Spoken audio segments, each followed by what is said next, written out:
sur la base navale de Toulon.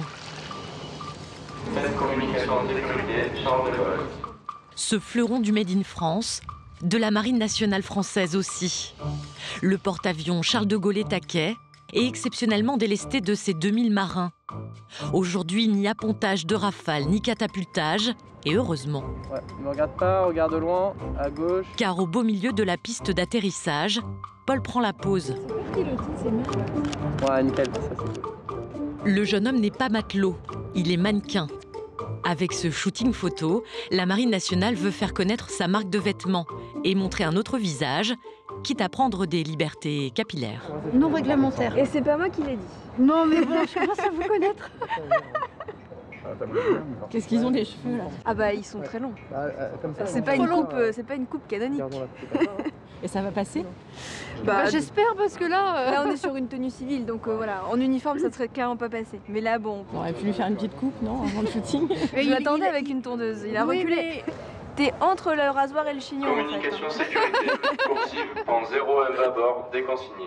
Fin de communication sécurité, Charles de Gaulle. À l'origine de cette idée mode, il y a une vraie militaire, le lieutenant de vaisseau Anne-Marine, devenue créatrice de la marque Marine nationale, lancée en 2021. Ce sont les mêmes pulls qui composent les paquetages des marins qui vont être mis en vente au grand public. Oui, celui-ci, il nous a fourni en dotation. Alors, on a fait quand même quelques évolutions parce qu'il n'y a pas d'emplacement là pour mettre les galons. Mais en tout cas, on le connaît très bien, celui-là. Donc, il est à l'épreuve du froid. Ah oui. Je ne sens absolument rien. Et l'entreprise qui fabrique les pulls des marins depuis près de 40 ans, c'est Saint-James. Pour produire sa nouvelle collection, la marine s'est donc naturellement tournée vers l'entreprise normande. Le Made in France, bien sûr que pour nous, ça a tout son sens. Et puis voilà, après, on est très attachés aussi à ce savoir-faire. Et voilà, il y a un vrai écho entre la mode telle qu'ils l'aperçoivent et nous aussi, le style de nos uniformes, l'univers marin dans lequel on travaille. En alliant leurs images, les deux vieilles maisons y voient leur intérêt. Et elles font voyager le Made in France sur toute la planète, jusqu'au 40e rugissant, plus seulement sur les épaules des marins, mais aussi sur celles des civils. Est-ce qu'il a l'attitude du marin? On va y travailler encore un peu, Paul. On va te prendre en stage. Quelques pompes. Si le Made in France a le vent en poupe chez nous, des hommes et des femmes sont bien décidés à faire flotter la bannière bleu-blanc-rouge dans le monde entier. Car le savoir-faire français a la cote sur toute la planète. Il est synonyme d'élégance et de qualité, mais il est pourtant menacé, concurrencé sur les coûts de fabrication par des pays où la main-d'œuvre est beaucoup moins chère. Ce n'est pas des enfants de 4 ans et demi qui coupent du bois et qui sont payés $1 par mois. Alors, fabriquer en France est devenu le combat quotidien d'entrepreneurs. Ils font revivre de vieilles manufactures. C'est une verrière qui a été construite par Gustave Eiffel. Créer des emplois et parviennent à se faire une place sur des marchés toujours plus compétitifs. Navire amiral du Made in France. Nous sommes ici dans la plus grande usine de tricot en France et l'une des plus grandes d'Europe qui fonctionne 24 heures sur 24. Ou Jeune Pousse. Ça a commencé dans mon appartement et maintenant on est disponible dans la pharmacie de la Reine, à Londres. D'une petite ville de Normandie à Séoul, en Corée du Sud. C'est bien de savoir que en fait, beaucoup de gens portent ce pull qui nous est passé dans les mains en fait, et qui a fait des milliers de kilomètres. D'un village de l'Aube, au cœur de New York, embarqué avec ces entrepreneurs qui exportent le savoir-faire Made in France. Tu ne peux pas me dire que c'est pas de la qualité, ça, regarde ça. Voilà ce que la France sait produire. Dans ce quartier, au sud de Manhattan, un concept store propose des objets venus du monde entier. Et ici, on aime beaucoup la France. Tout ce qui est ici vient de France. Ces chaussettes sont made in France. Tous nos parfums sont français. Celle-ci a été faite avec de l'eau de mer du Nord. Mais cette petite boutique fait aussi venir des objets un peu moins Frenchy sur le papier. Tiens, prends celle-là. Des chaises en bois. Elles viennent de France et portent bien leur nom. Celles-ci viennent d'un fabricant qui s'appelle La Chaise Française. Et dans un magasin de créateurs, tout, absolument tout, peut être pris pour du design. On enlève ça? Elles sont trop mignonnes. Toi aussi, tu pensais que ça faisait partie de la chaise? Oh oui, mais je me suis dit quand même que c'était un peu bizarre et que ça n'avait rien à faire sur la chaise. Acheter du Made in France, c'est une sorte de garantie pour la gérante de cette boutique. Moi, en tant que revendeur, j'ai une grande responsabilité concernant les produits que j'importe aux États-Unis. Quand c'est du Made in France, cela signifie que les ouvriers qui ont fabriqué les objets ont été traités correctement et payés avec un salaire décent. Ces chaises vont trouver leur place en première ligne. On va les mettre là. Super. Elles seront vendues 380 €, soit une centaine d'euros de plus qu'en France. Pourquoi ça pourrait plaire aux New-Yorkais? À New York, les appartements sont tout petits, donc ça permet d'offrir un maximum de confort dans un espace restreint. Mais ça pourrait aussi très bien aller dans un immense appartement qui vaut plusieurs millions de dollars. Si tu veux une déco aérée et laisser la lumière pénétrer, je pense que ces chaises pourraient parfaitement faire l'affaire. C'est pourtant bien loin d'appartements new-yorkais à plusieurs millions de dollars que ces chaises ont été fabriquées. À Clairvaux, dans l'Aube. De l'extérieur, on pourrait croire cette manufacture désaffectée. C'était où? C'était... Je crois que c'est tout droit. C'est plus simple. Alors non, c'était pas là. Même Hector, qui vient toutes les 2 semaines, moi je me perds, a du mal à s'y retrouver. Allez-y, vous allez plus vite que nous. Car à l'intérieur, 12 000 mètres carrés d'une usine qui tourne à plein régime. Ici, une centaine de personnes travaillent à la fabrication d'éléments de chaises en bois. Il en sort 2 millions de pièces par an. La fabrique travaille pour près de 200 sociétés à travers le monde. 60% du chiffre d'affaires est réalisé grâce à des clients étrangers, venant principalement d'Allemagne, d'Autriche ou d'Islande. En lançant la chaise française en 2017, Hector de Bartilla avait à cœur de défendre le savoir-faire français de fabrication de meubles. Voilà, c'est là où on stocke quand les produits sont finis avant d'être expédiés un petit peu partout dans la France et dans le monde. Et il compte bien dépoussiérer son image à l'étranger. Tac. Alors ça, par exemple, cette chaise-ci, elle était au pavillon français à l'exposition universelle de Dubaï. Ça veut dire qu'on arrive à faire en sorte que le mobilier français revienne dans des endroits haut de gamme, diffusés partout dans le monde. En fabriquant ici, il contribue à sauvegarder la main-d'œuvre de l'un des départements les plus touchés par le chômage. Près de 10% des habitants de l'Aube sont sans emploi. Avoir une entreprise qui fonctionne dans un si petit village, c'est vrai que c'est pas tout le monde qui a ça et on a la chance d'avoir ça ici. Une vingtaine d'ouvriers participent à la fabrication des éléments de la chaise française, comme ici les strates, les différentes couches qui composeront l'assise ou le dossier. Voilà, c'est infime. Ils prêtent une attention toute particulière aux détails. Et si je vois un moindre petit défaut, en fait, c'est quelque chose, je ne peux pas le laisser. Et c'est justement cette exigence qui fait la réputation des produits français. Le savoir-faire français, c'est bien.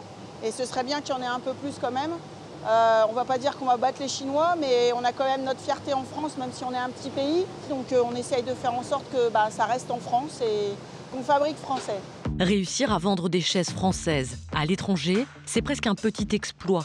Mais il y a un domaine dans lequel notre pays reste la référence mondiale et dont le dynamisme en matière de création d'entreprises ne se dément pas. Alors, Young, est-ce que tu peux venir juste ici pour que j'ai du ciel derrière? Ah d'accord. Un shooting photo. C'est pas mal avec le vent de... Ouais, regarde-moi. Cette fois au cœur de Paris. Sauf que le produit ici, on ne le voit pas. Et c'est bien ce qu'on lui demande, qu'il se fasse oublier. Car la jeune marque de cosmétiques, Horace, s'est lancé ce défi, faire mettre de la crème aux hommes. Pour y arriver, la stratégie, c'est de s'adresser à monsieur tout le monde. Dans les marques de cosmétiques pour femmes, il y a un travail qui a été fait de représenter toutes les femmes depuis plusieurs années, enfin même des dizaines d'années, alors que sur les hommes, on était toujours dans le même truc très 80-90, un homme plutôt imberbe, très musclé, souvent blanc, alors que tous les hommes ne sont pas du tout comme ça. Il y a un peu plus de 5 ans, Marc et un associé se sont lancés dans cette ambitieuse entreprise, faire leur place dans cette industrie colossale. C'est génial, je dois être hydraté, incroyable. Et pour diffuser le plus possible son image et se démarquer de la concurrence, la marque fait carrément appel aux utilisateurs eux-mêmes pour en parler sur leur réseau. Le produit s'utilise à peu près tous les soirs ou un soir sur deux en fonction de votre peau. Vous appliquez bien, vous prenez le temps. Attention, ne pas aller trop près des yeux. Toutes mes marques sont parties, absolument toutes. On a travaillé au fait de représenter plein d'hommes très différents et de tendre à cet idéal de représenter tous les hommes, qui est encore une fois quelque chose qui est très peu fait en fait dans l'industrie. Et c'est ça qu'on exporte maintenant aussi, parce que finalement ces mêmes questions-là sont valables en fait dans d'autres pays et pas uniquement en France. Une communication qui porte ses fruits. Grâce à toutes ces images visionnées au-delà des frontières, la jeune marque de cosmétiques commence à taper dans l'œil de grandes enseignes à l'étranger. Pour vendre hors de France, d'autres maisons plus anciennes misent-elles sur leur histoire. En Normandie, dans le village de Saint-James, près du Mont-Saint-Michel. Un savoir-faire ancestral vieux de plus de 130 ans est au bout de tous ses doigts de fée. Ici, 240 bonnetiers, bonnetières, couturiers, couturières, racoutreurs, racoutreuses confectionnent le grand classique de la marque éponyme, le pull marin, mais aussi les marinières et autres t-shirts. Un gage de sérieux et de qualité, c'est ce qui séduit les clients étrangers. Ce patrimoine, Michel en est l'un des gardiens. Son terrain de jeu, ces grosses machines pleines de fils. 20 ans qu'il les bichonne, alors il sait exactement comment leur parler. C'est une machine qui sert à tricoter, ou corps, ou manche. En un coup d'œil, il est capable de juger la qualité de la maille qui sort de la machine. Là, le panneau, il vous paraît bien à vous, là? Ouais. Il n'est pas bon, parce que quand vous voyez en face la lumière, vous voyez la maille, elle est toute frisée. Parce que là, on n'est pas assez serré. C'est-à-dire que le tricot est trop mou. Si notre œil n'est pas aussi expert que celui de Michel, pour les coudières, c'est plutôt clair. Vous avez vu ce qui sort en premier? Et il faut qu'on arrive à quelque chose comme ça. Et il y a une raison pour laquelle la tenue de la maille est si importante ici. C'est trop raide. Au départ, le tricot Saint-James, c'était un pull pour les marins qui allaient sur Terre-Neuve pêcher la morue. Donc il fallait quelque chose qui soit solide, qui se tienne bien et qui soit bien serré. Pour éviter que, on va pas dire que c'était imperméable, mais pour éviter que ça soit trop, enfin le pull mouillé trop vite, quoi. Alors voilà. Et après quelques réglages. Là c'est bien, Michel? Là je suis bien en serre.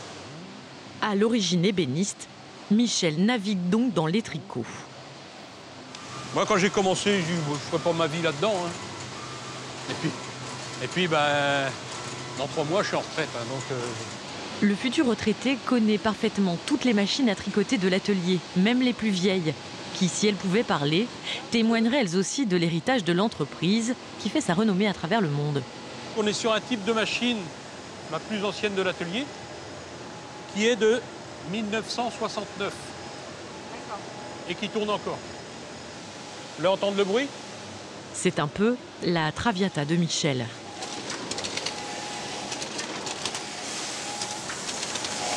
Toute ma jeunesse. J'ai commencé là-dessus, moi. En tout cas, c'est un peu vous le chef d'orchestre de tous les instruments, là. Ah bah oui, il manque plus que la baguette. Michel n'a pas seulement construit une carrière dans l'atelier, il y a aussi tissé une histoire d'amour avec Isabelle. La couturière assemblait elle à la main les panneaux tricotés par les machines de son mari. J'aime bien la rapidité. Et en fait, c'est quelque chose de de physique. Enfin, on a un rendement en fait à tenir. 25 pulls à l'heure, en 8 heures. Bon, c'est plus que ça même, je pense. C'est une trentaine de pulls. Soit en moyenne près de 250 pulls par jour, rien que pour Isabelle. Avant de sortir de l'atelier, les tricots passeront entre 18 paires de mains différentes. En France, il y a un autre savoir-faire que l'on s'arrache à l'étranger. Une industrie qui, elle, ne connaît pas la crise. À Saint-Cériès, près de Nîmes. À 2 jours du lancement de leur tout nouveau produit, Marc et Élise viennent voir la finalisation de sa mise en tube. Bonjour. Salut. Bonjour Nadège. Ça va? Ça va? Équipement digne d'un bloc opératoire de rigueur. Et la Charlotte, c'est pour les cheveux, pour éviter... Alors, Élise, il y en a beaucoup. Donc pour éviter qu'il y ait des cheveux qui tombent dans les produits. Dans les produits. C'est aussi pour le plaisir de se faire quelques selfies.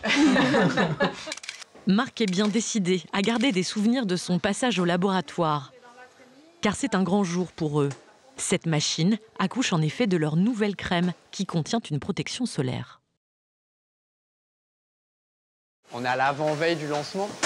Donc tu as un truc où tu sais que là, ça y est, tout est prêt, tout le travail de plus d'1 an est en train de se matérialiser. Et en fait, on commençait avec des toutes petites quantités, et là, on vient et on en fait 3 tonnes. Donc je pense que la première cube qu'on avait faite, quand on avait fait le nettoyage matifiant, le normal, c'était 200 kilos. Ça fait x15 en quantité, en 4 ans, quoi.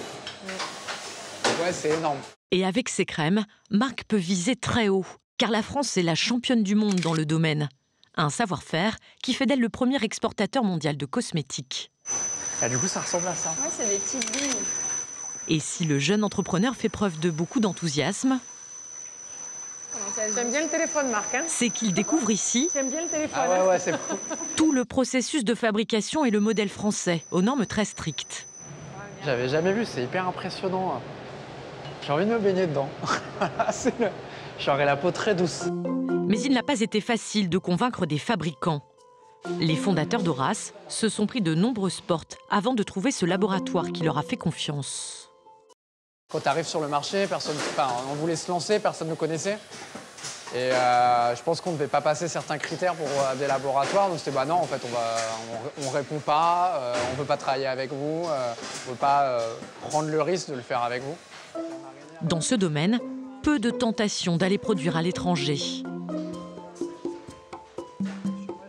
Ces dernières dizaines d'années, on a développé en France à la fois un savoir-faire depuis les universités, depuis les écoles, et aussi des industries qui sont restées implantées dans les terroirs et dans tout le territoire national et qui ont une portée à l'international aussi. Et c'est top de voir une industrie qui en fait fonctionne toujours aussi bien en France et en fait pour lesquelles il n'y a aucune raison de délocaliser en fait. Mais pour se démarquer hors des frontières, au-delà de son label Made in France, la marque mise également sur des ingrédients naturels. Ah, c'est doux. Les grains de cet exfoliant venaient d'Amazonie. Aujourd'hui, ils viennent d'Afrique du Nord. Ça, c'est quoi? Ouais, c'est le produit qui s'appelle le gommage visage doux, et sur lequel en fait on revoyait les grains pour avoir un approvisionnement un petit peu moins loin. Parce que c'est bien d'être made in France, mais si tous tes ingrédients viennent de l'autre bout de la terre, en fait, ça perd aussi son sens de ce côté-là. Retour à Paris. Dans le petit showroom d'Hector, le patron de la chaise française. 2 H10 sablés. Ouais. J'en ai une en jaune, une en bleu, une en noir. 2 CL10B en jaune. Non, il ne joue pas à la bataille navale.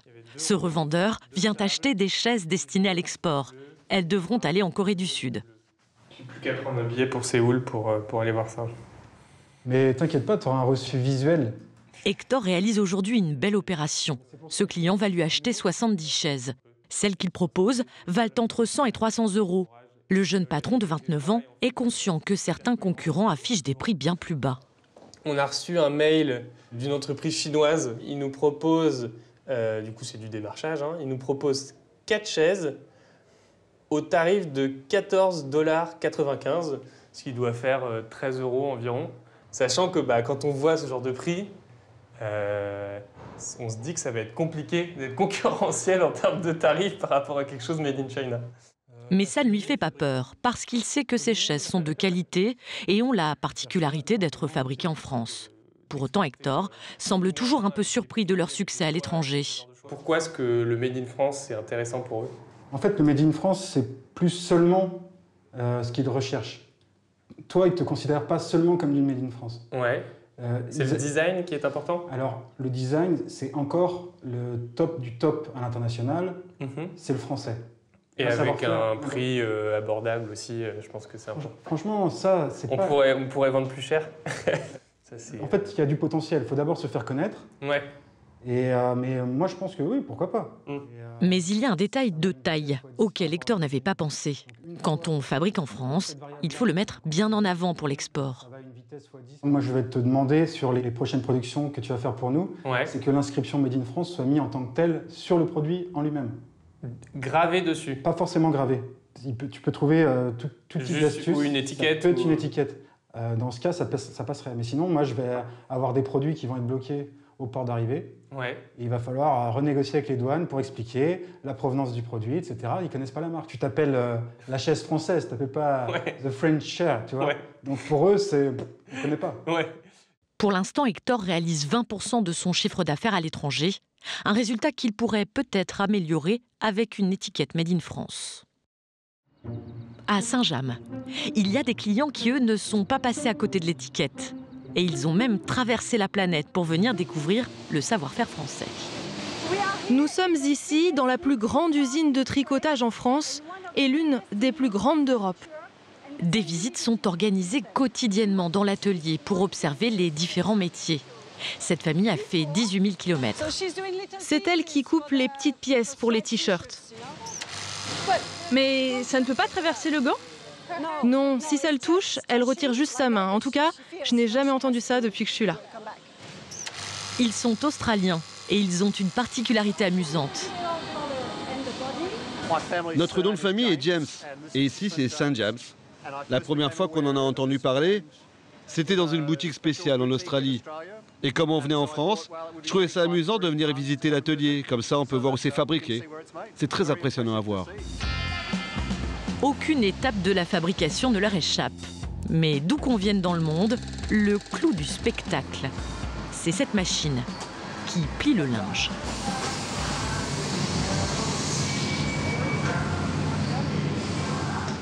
Moi, c'est une comme ça qu'il me faudrait à la maison. Il vous faudrait un grand salon. Ah mince, c'est un problème. Vous aussi, vous voulez cette machine? Ah oui, absolument. Thomas adore s'occuper du linge. Oui, et ça me permettrait de gagner du temps. Une renommée mondiale qui permet d'écouler 40% de leur production hors de France, dont une partie à 13 000 km de ce village normand, à Séoul, en Corée du Sud.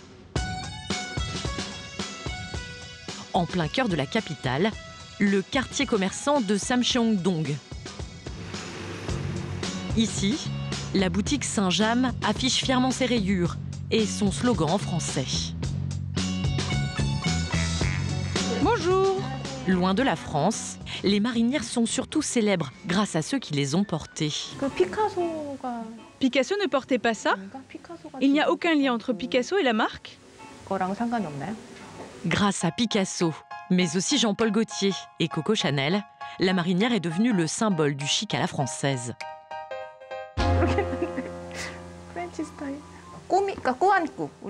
Le style à la française? Ah, c'est ça, une élégance naturelle. Par exemple, le style français, pour moi, c'est la beauté sans effort. C'est un mélange incontesté d'élégance et de nonchalance. Le label Made in France, ici en Corée du Sud, ça fait vendre. Mais encore faut-il que les clients soient au courant. Non, je ne savais pas que c'était fabriqué en France. Maintenant, je comprends pourquoi les produits sont de bonne qualité. C'est parce que c'est du vrai Made in France alors. Je prends ça et celui-là. Les vendeurs savent bien, eux, que c'est un argument qui fait mouche. Vous savez, certains clients ne savent même pas que c'est fabriqué en France. Dans ce cas-là, ce sont les vendeurs ou vendeuses qui leur expliquent. Et souvent, cela incite les clients à acheter les produits. Si certains acteurs du Made in France sont implantés à l'étranger depuis des décennies, d'autres débarquent tout juste pour s'y faire une place. Notamment à Londres.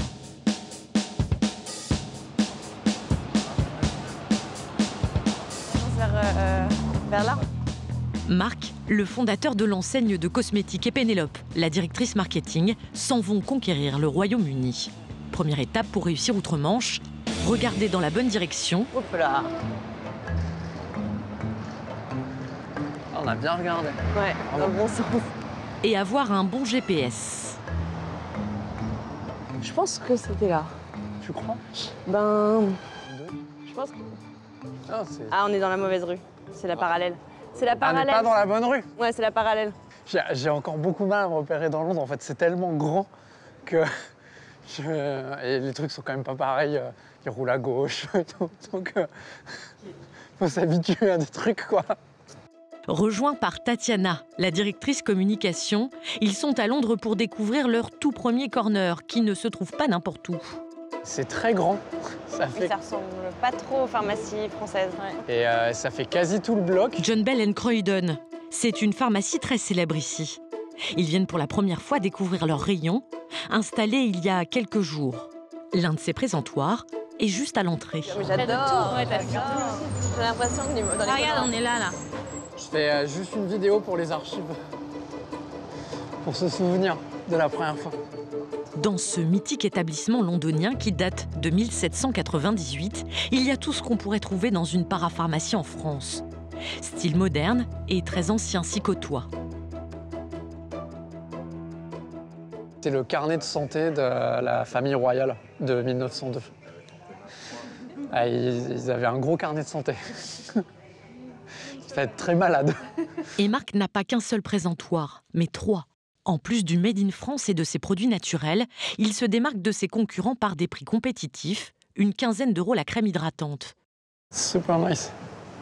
Vous aimez comment c'est disposé? Yeah. Yes. Enfin, pas tout à fait. Un produit n'est pas à sa place. And the face smearing gel sort of alone. So you can just put it here. Là, on a la chance d'être super bien mis en avant. Je pense qu'on est la marque pour hommes la mieux mise en avant. Que l'environnement de marque est super, ça sent très bon. On espère toujours croiser la reine. Tu te dis quand même que tu es dans la plus belle pharmacie de Londres, celle de la reine, et tu as quand même la plus grosse gamme de toutes les autres marques. Ma mère sera très contente. Leur objectif, conquérir le monde. Prochaine étape, les États-Unis.